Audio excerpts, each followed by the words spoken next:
మేము చేసే వీడియోస్ మీ మొబైల్ కి నోటిఫికేషన్ గా రావాలంటే సబ్స్క్రైబ్ చేసుకుని పక్కనే ఉన్న బెల్ ఐకాన్ కూడా యాక్టివేట్ చేసుకోండి.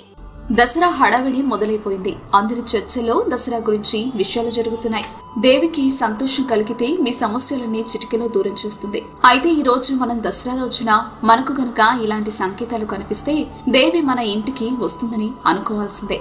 నిజానికి నవరాత్రి సంవత్సరంలో 4 సార్లు వస్తుంది.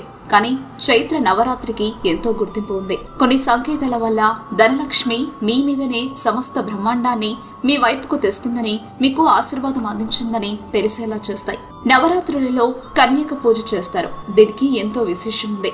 2 నుంచి 9 సంవత్సరాల ఆడపిల్లలను దేవి స్వరూపంగా భావిస్తారు. ధూపం, ప్రసాదం, అలంకారం కంటే కూడా దేవి ఈ కన్యక పూజతో ఎంతో సంతోషిస్తుంది. తన భక్తులకు ప్రపంచంలో ఉన్న సమస్త సమస్యల నుండి విముక్తి కలిగిస్తుంది. 9 రోజుల్లో కన్యక తనకై తానే నీ చేతిలో 1 రూపాయి పెడితే అర్థం చేసుకోండి, దేవి మీ ఇంటికి రాబోతుంది. భారతీయ సంస్కృతిలో సింగారించుకోవడాన్ని శుభ సంకేతంగా భావిస్తారు. ఏ ఇంట్లో అయితే మహిళలు సింగారించుకుంటారో వారు తమతో పాటు ఇంటి ఆర్థిక పరిస్థితిని పైకి తీసుకెళ్తారు. దసరా రోజు ఏ ఇంటి మహిళ అయితే బాగా ముస్తాబోతుందో ఆ విధంగా ఎవరైనా మీకు ఎదురైతే ఇక మీకు గుర్తు రావాల్సింది ఈ వీడియోనే. మీకు లాభదాయకమైన రోజులు వచ్చేసినట్లే.